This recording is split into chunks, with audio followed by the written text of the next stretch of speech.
అందరికి ముందుగా డాక్టర్ బాబు జగజీవనరావు గారి జయంతి శుభాకాంక్షలు తెలియజేసుకుంటూ ఈ యొక్క ప్రెస్ మీట్కి విచ్చేసినటువంటి మా బీఆర్ఎస్ పార్టీ అధ్యక్షుడు రామిరెడ్డి గారికి, మిగతా మాజీ కార్పొరేటర్లకు, పార్టీ నాయకులకు అందరికీ పేరు పేరున, అలాగే వేదిక ప్రెస్ మీట్ ముందున్నటువంటి ప్రెస్ సోదరులకు అందరికీ పేరు పేరున నమస్కారం తెలియజేసుకుంటూ, గత 2 రోజుల ముందు జరిగినటువంటి ఈ యొక్క బీజేపీ పార్టీ కానివ్వండి, కాంగ్రెస్ పార్టీ కానివ్వండి, ప్రెస్ మీట్లో పెట్టి అయితే బడంగ్పేట్ కార్పొరేషన్ను తెలంగాణ రాష్ట్రం మొత్తం టోటల్గా ప్రచారం జరుగుతున్నటువంటి ఈ అవినీతి భాగవతంలో మొన్న బీజేపీ పార్టీ చేసినటువంటి మాజీ ప్రజాప్రతినిధులు, పార్టీ నాయకులు, అట్లాగా నిన్న ప్రెస్ మీట్ పెట్టినటువంటి కాంగ్రెస్ నాయకులకు అందరూ కూడా మీ అందరూ ఒకటే కోరుతున్నాను. ఏ మీటింగ్ పెట్టినా, ఏది పెట్టినా ప్రజల ఆకాంక్షలకు, వాళ్ళ యొక్క పనులకు పరిమితి తీసుకొని మనం అందరూ పనిచేస్తాం. మన ప్రజలందరూ మనను నమ్మకంతో గెలిపించి మా వార్డులకు, మా కాలనీలకు మంచి జరుగుతుందని చెప్పేసి మన మీద విశ్వాసంతో గెలిపించారు. ఆ విశ్వాసాన్ని దృష్టిలో పెట్టుకొని మనం అందరం కూడా వివిధ పార్టీకి చెందిన బీజేపీ కానివ్వండి, బీఆర్ఎస్ కానీ, కాంగ్రెస్ పార్టీ సంబంధించిన కానీ అందరం కూడా సాధ్యమైనంత పనులు చేసినాం.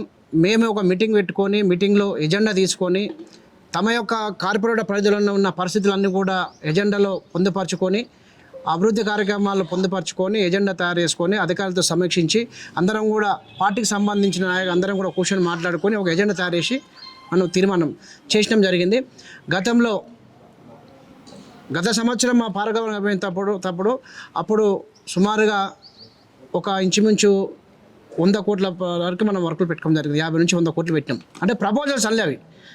అయితే ఏంటంటే ఆ ఎజెండా లేకుండా, ఆ ఎజెండాని దృష్టిలో తీసుకోకుండా గత 2.5 సంవత్సరాల క్రితం వచ్చినటువంటి ప్రభుత్వము వచ్చిన అధికారులు కూడా వాళ్ళకు ఒత్తాస పలుకుతూ వాళ్ళకు సంబంధించిన పార్టీ నాయకులకు పని చేసుకుంటూ ఇవాళ ఏదైతే ఈ యొక్క అవినీతికి పాల్పడ్డారు అనేది కూడా మనం అందరికీ తెలుసు. అంటే ఏ పార్టీ సంబంధించిన కార్పొరేటర్ పోయినా కానీ అధికార పార్టీలకు అవకాశం ఇచ్చి ఆ యొక్క పనులు చేయడం జరిగింది. అలా జరిగిందే ఇప్పుడు ఎంత కూడా భాగవతం బయటకు వచ్చింది. ఎందుకంటే గతంలో మేము పాలకవర్గం ఉన్నప్పుడు అందరం కూడా ఏజెండా పెట్టినప్పుడు ఎవరి వాటిలో ఎంత బడ్జెట్ పెట్టినామనేది మనం అందరం చూసుకొని పెట్టి వర్కులు చేయించుకునేది. కానీ లాస్ట్ మీటింగ్లో పెట్టిన పనులు ఇప్పుడు మేము గతంలో 10 సార్లు పోయి అడిగినా కానీ ఆ కమిషనర్ గారు ఒక్క పన్ను కూడా మాకు ముందుకు సాగరించలేదు. అక్కడ ఉన్నట్టు ప్రైవేటుగా 5 లక్షలు 2 లక్షలు ఇట్లా ఏజెండాగా తీసుకొని ఇవన్నీ కూడా పనులు పెట్టుకొని గత తీర్మానం చేసిన పనులు పక్కకు పెట్టి ఇవన్నీ సొంత ఎజెండాలు పెట్టుకొని అవినీతి చేయడానికి అవకాశం జరిగిందని నేను భావిస్తూ ఉన్నాను. గతంలో పెద్దలు మొన్న మాట్లాడారు మాజీ ప్రధాన బాధ్యులని.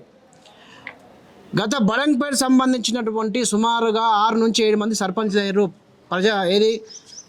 పంచాయతీరాజ్ ఎప్పుడైతే సర్పంచ్ వ్యవస్థ ఏర్పడ్డదో అక్కడ జరిగినటువంటి 7 మంది సర్పంచ్ సుమారుగా ఒక పెద్ద మనిషి మాట్లాడతాడు, మొన్న మీటింగ్ పెట్టి సబితా ఇంద్రారెడ్డి గారు అవినీతి చేసింది, అవినీతిలో భాగం పంచుకుంది అంటాడు. అరే నీకు నోరు అదుపులో పెట్టి మాడుకోమంటున్నా, నీకు తెలివి ఏమంటే నువ్వు ఒక ప్రజాప్రతినిధులను మీరు ఇంతమంది 7 మంది సర్పంచ్ అయినప్పుడు బడంగ్పేట్ చరిత్రలో ఎక్కడ కూడా ఏ సర్పంచ్ కూడా చెక్ పవర్ అయిన దాఖలాలు ఎక్కడ లేదు. ఇవాళ నీ చెక్ పవర్ అయింది, నువ్వు అవినీతి చేసినవనే కదా నీ చెక్ పవర్ ఇచ్చింది. ఇలా అది దృష్టిలో పెట్టుకొని నువ్వు వేరే మీద బుధ జల్లాలంటే అది భావ్యం కాదు. అందుకే గురిగింజ అనేది మీద ఎర్రగా ఉంటుంది, కింద ఏమింటుందో ఒకసారి తెలుసుకోవాలనే నేను ఈ ప్రెస్ ద్వారా 36 అలిగేషన్లు పెట్టి నేను చెక్ పవర్ వేసుకుంటే ఆయన నువ్వు ఏ పరిస్థితులు ఉన్నావు మాకు తెలియదా? ఆ రోజు కూడా ఉండదు, మీ ఎమ్మడి ఉండి మేమందరమే కదా. అది ఒక దృష్టిలో పెట్టుకొని మాట్లాడేటప్పుడు సబితా ఇంద్రారెడ్డి గారిని గత 20 ఏళ్ల సంది ఇక్కడ వచ్చి డీలిమిషన్ 2009లో ఇక్కడ డీలిమిషన్ అయినప్పుడు 3 సార్లు ఎమ్మెల్యేగా అయ్యి 2 సార్లు మినిస్టర్గా చేసింది. ఇక్కడ గతంలో ఉన్న పరిస్థితి ఏంది, ఇప్పుడు బడంగ్పేట సంబంధించిన మున్సిపల్ కార్పొరేషన్లో ఏ రకంగా అభివృద్ధి జరిగిందో, చెత్త కుప్పలు ఉన్నటువంటి ఈ యొక్క దబత్ఖాన్ కూడా సంబంధించిన చెత్త కుప్పలతో దర్శనమిచ్చినటువంటి పరిస్థితులు గత 2018లో ఏ నాయకుడు పట్టించుకోవాలి? వచ్చి బీజేపీ పార్టీ నాయకులు ఉన్నారు, ఎంపీలు ఉన్నారు, కేంద్రంలో మీద ప్రభుత్వం ఉంది, రాష్ట్రంలో ఇప్పుడు కాంగ్రెస్ ప్రభుత్వం ఉంది. ఏ రకంగా పట్టించుకోవాలి? 7 గొంగళ ఆనే ఉంది. గతంలో మేము అందరం ఉన్నప్పుడు పాలకవర్గం అయితే మా బాడీ ఉన్నప్పుడు ఇక్కడ బడంగ్పేట్ కమాన్ నుండి ఇక్కడ ఏది గాంధీనగర్ చేసే వరకు రోడ్ డెవలప్ అయింది. అప్పటి నుండి ఇప్పుడు ఎన్నిసార్లు పెట్టినా కానీ 56 కోట్ల రూపాయలు పెట్టినా కానీ ఈ రోజు కూడా 60 కోట్ల, ఈ రోజు కూడా ఎక్కడ వేసిన గొంగళ అక్కడనే ఉంది. ఎందుకు పట్టించుకుంటలేరు? ఇవాళ ఏదైతే మహేశ్వరం కాన్స్టిట్యున్సీ ఇన్ఛార్జి అని చెప్పుకున్న పెద్దలు కేఎల్ఆర్ గారు, సరస్వతి మేడం గారు డీసీ గారు కమిషనర్గా ఉండి ఇక్కడ నుంచి బదిలీ మీద పోయినటువంటి పరిస్థితిలో ఉన్నప్పుడు నువ్వు 20 రోజులు తీసుకొచ్చి ఇలా పెట్టావే, నువ్వు ఏం ఆశించి పెట్టినవేడా? ఇవాళ ఈ కుంభకోణం నీ భాగస్వామ్యం లేదు అడుగుతున్నాను నేను. అలాగే ఎంపీ గారు కొండ విశ్వేశ్వరరెడ్డి గారు అన్నారు, ఏ నాడైనా మహేశ్వరం కాన్సెన్సీ గురించి ఎవరైనా పట్టించుకొని ₹1 తెచ్చిన దాఖలాలు ఉన్నాయా? ఇవాళ బీజేపీ నాయకులు మాట్లాడుతూ ఉన్నారు, ఇలా భాగం పంచుకున్నారు, ఇంద్రారెడ్డి గారు పేరు పెట్టుకున్నారు. అవును, బరాబర్ పెడతారు, పని చేసారు. ఒక నాయకుడు, ఒక ప్రజలకు 40 ఏళ్ళు సేవలు అందించినటువంటి మహానాయకుడు ఇంద్రారెడ్డి గారి పేరు పెడితే నీకేం నొప్పాయా? మీకు ఏం నొప్పి అంటున్నా? తెలంగాణ గురించి పోరాడినటువంటి వీరుడు ఆయన, ప్రజలకు ఎన్నో ఏళ్ళు ప్రజాసేవ చేసిన నాయకుడిని ఇలా ఆ యొక్క గ్రంథాలని ఇలా 100 మంది చదువుకొని ఇలా ఎగ్జామ్ క్వాలిఫై అయిన వాళ్ళు చాలామంది ఉద్యోగాలు వచ్చారు. ఇవాళ అయితే గ్రౌండ్ ఉందో రోజు గ్రౌండ్ ఒక నాడు వచ్చి చూడు, నీ ముఖానికి ఒకసారి చూడు, ఒకసారి ఎంక్వైరీ అయ్యి ఎంతమంది వాకింగ్ చేసి ఎంతమంది ఆరోగ్యాలు బాగా చేసుకుంటారో ఎంతమంది ఉంటారో ఒక్కసారి నువ్వు వాళ్ళకి వచ్చి సందర్శించు. ఆ విషయంలో కూడా మనం లాస్ట్ ఏదైతే మీటింగ్లో పెట్టామో మా పాల్గొన్నప్పుడు ₹25 లక్షల ఏదైతే గ్రౌండ్ ఉన్నదో అభివృద్ధి చేయమని చెప్పి తీర్మానం చేసి 10 సార్లు పోయి కలిసినాం కూడా. ఒక్క కమిషన్ పట్టించుకోలేదు ఆ విషయంలో. ఎన్నిసార్లు అయినా ఏదేమైనా కమిషనర్ గారు కూడా చేసిన తప్పు అనుభవించవలసిందే ప్రజాప్రతినిధులు. కానీ ఈరోజు ఏదైతే ప్రజాప్రతినిధుల మీద అయితే ఆరోపణలు చేస్తారో మేము దేనికైనా సిద్ధమే. మా పాలకవర్గం ఉన్న 5 ఏళ్ళ మేము ఉన్నాం కదా, ఆ 5 ఏళ్ళలో ఏమైంది అంటే నా డివిజన్ అయితే నేను బాధ్యత తీసుకుంటాను, నా మీద చర్యలు తీసుకొని మా యువత ఎవరో చేస్తే ఏ పార్టీకి సంబంధించినారే. ఇలా ఒక నాయకుడు మాట్లాడుతాడు, మాజీ ప్రజాప్రతినిధులు, మా బీజేపీ వాళ్ళు ఏం తెలియదు వాళ్ళకు, అంటే ఒక బీఆర్ఎస్ కాంగ్రెస్ మీద పెడతామని బీజేపీలో 10 మంది గెలిచారు, వాళ్ళ గురించి ఎందుకు మాట్లాడలేవు? ఇలా మేము ఇప్పుడు కూడా ఛాలెంజ్ చేస్తున్నాం. 32 మంది ఏదైతే బండంపేట మున్సిపల్ కార్పొరేషన్ అయిపోయిన తర్వాత ప్రజాప్రతినిధులు ఎన్నుకున్నారో వాళ్ళందరూ కూడా బాధ్యత తీసుకొని రేపు ఎవరు డివిజన్లో బాధ్యత తీసుకోవాలని జరిగితే వాళ్ళు బాధ్యత తీసుకొని మనం కూడా శిక్షించవలసిందిగా, మమ్మల్ని కూడా అందులో భాగస్వామ్యం చేయవలసిందిగా ముందే అందరూ మీ పెద్దలు తెలియజేసుకుంటున్నాను. ఒక పెద్ద మనిషి ఏం చేసిండు, ఏదో 2010లో అయినటువంటి పట్టాలు, గత ప్రభుత్వం కాంగ్రెస్ ప్రభుత్వంలో వచ్చిన పట్టాలు సర్వేర్ 2లో ఒక రోడ్డు అంటే అందరూ కూడా మంచిగా ఉండాలని చెప్పి ఒక 40 ఫీట్ రోడ్డు తీసుకెళ్ళింది.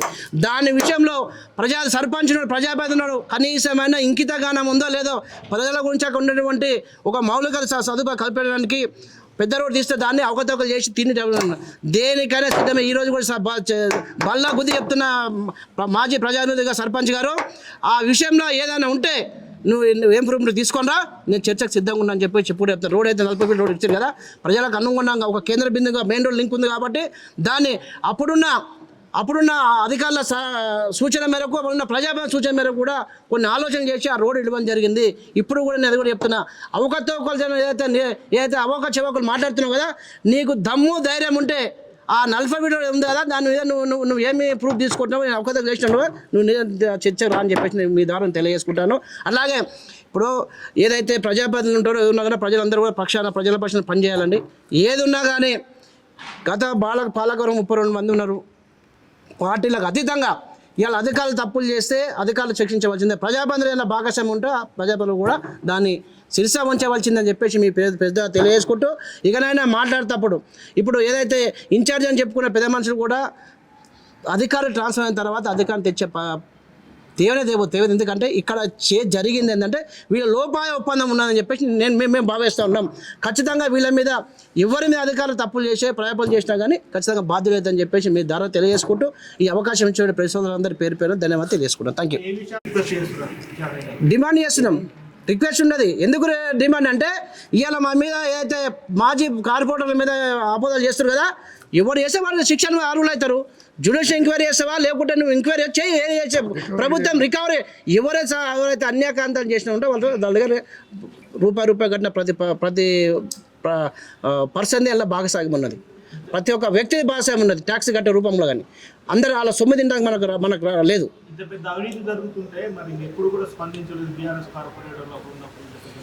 ఇవాళ మేమే స్పందించినాం. ఇప్పుడు కార్పొరేటర్ మాజీ కార్పొరేటర్ మారుతున్నాను. ఇవాళ ఇక్కడ ఏ పార్టీ కాంగ్రెస్ కానీ బీజేపీ కానీ ఇక్కడ కార్పొరేటర్ పెట్టిరా, పార్టీకి సంబంధించిన నాయకులు పెట్టిర్రు.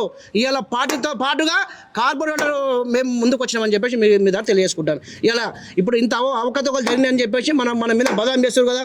ఇవాళ గతంలో ఉన్న చైర్మన్ కానివ్వండి, పెద్దలందరూ కూర్చొని ఒకసారి పిలిపించుకొని ఈ రకంగా మన మీద బాడీ మీద ఈ రకంగా అబోధాలు వేస్తామని చెప్పి ఒకసారి పిలిపించుకొని ప్రెస్ మీట్ ఎంత బాగుంటుందని నేను అడుగుతున్నాను. ఎందుకంటే అట్లా భాగస్వామ్యం భావించాల్సి వస్తుంది జనాలు కూడా. అందుకే మనమందరం కూడా ప్రజాప్రతినిధులు 5 ఏళ్ళు మనం ఉన్నాం, ప్రజలకు పని చేయవలసిన బాధ్యత మనం ఉన్న సాధ్యమంతా చేసినాం. చేయని పనుల గురించి పడితే ఒక్కనాడు స్పందించడం మనం. మేయర్ కానీ డిప్యూటీ మేయర్ కానీ సంబంధించినటువంటి మాజీ కార్పొరేటర్ కానీ అందరూ కూడా ఇలా ఒక్కసారి సంయుక్తంగా ఒక వేదిక మీదకి వచ్చి జరిగిన విషయాలు కూడా ఏందన్నది చెప్తే జనాల్లో కూడా మన మీద ఉన్నటువంటి విశ్వాసం కూడా బయటకు వస్తుందని చెప్పేసి నేను ఇప్పటికైనా మించిపోలేదు. వీళ్ళందరూ కూడా అధికార పార్టీ ఉన్నటువంటి కాంగ్రెస్ కార్పొరేటర్ కానివ్వండి, విత్ మేయర్తో కానివ్వండి, డిప్యూటీ మేయర్ కానివ్వండి, బీజేపీ సంబంధించినటువంటి కార్పొరేటర్ 10 మంది ఉన్నారు. బీఆర్ సంబంధించి ఇవాళ మేము ముందుకు వచ్చినాం. ఇవాళ నిన్న మొన్న కానీ జరుగుతున్నటువంటి భావోతాలన్నీ కూడా చూసుకుంటూ ఎవరైనా స్పందిస్తారు, పెద్దలు చెప్పినట్టుగా సోదరుడు ఎవరైనా స్పందిస్తారేమో అనే ఆలోచనతో మేము కూడా 2 రోజులు వెయిట్ చేయవలసి వచ్చింది. కాబట్టి ఏ ప్రజాప్రతినిధులు కూడా మాజీ స్పందించలేదు. కాబట్టి ఈరోజు మేము అందరం కూర్చొని దీన్ని స్పందించకుంటే రేపు పొద్దున మన మీద బుధవాళ్తున్న ఆలోచనతో ఇవాళ వచ్చి మీ ప్రెస్ ముందుకు రావడం జరిగింది. దానికి శిక్షార్హులే ఎంక్వైరీ వేయండి, ఎవరు అధ్యయనం జరిగింది, మాది ఏముందని మేము ప్రపోజల్ చేస్తాం.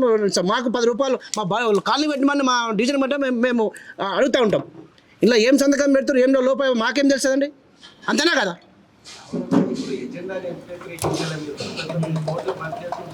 అంటే జనాలు అదే అనుకుంటారు. రేపు పొద్దున మా పరిస్థితి అదే ఉంటుంది. అందుకే మేము జనం రావాల్సింది కదా.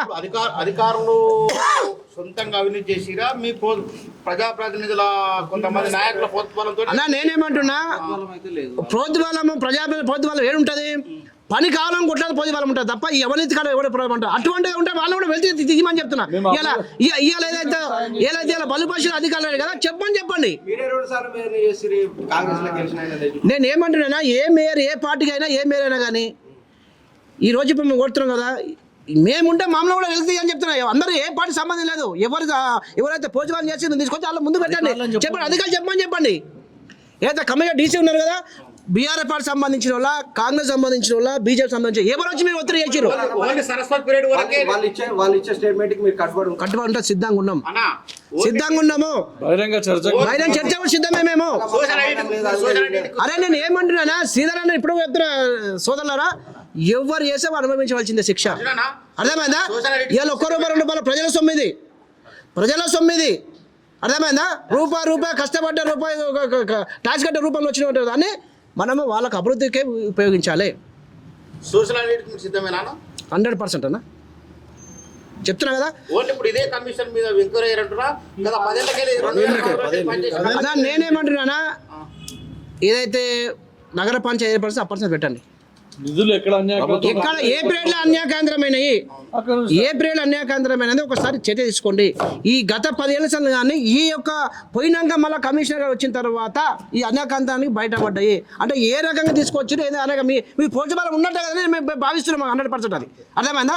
ఏం చేసిందా సభ్యత నేను అంటే పని చేసినందుక ఏనాడు ₹1 తీసుకొచ్చి చూపెట్టమని. తెలంగాణ రాష్ట్రంలో రంగారెడ్డి జిల్లాకు ఆర్థిక ఉన్నటువంటి గుండెగా అయినటువంటి తెలంగాణ రాష్ట్రానికి రంగారెడ్డి జిల్లాకి మినిస్టర్ లేడండి.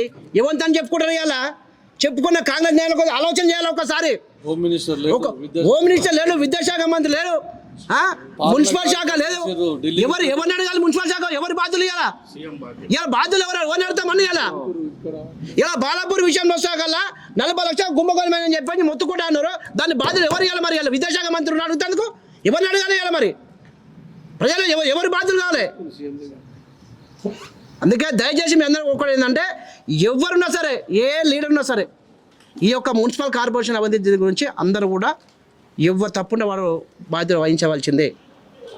రికవరీ చేయాలి. 10 రూపాయలు నేను తీసుకున్నా, నువ్వు తీసుకున్నా, ఇంకే వ్యక్తి తీసుకున్నా రికవరీ చేయవలసింది. అది ప్రజల సొమ్ము. అది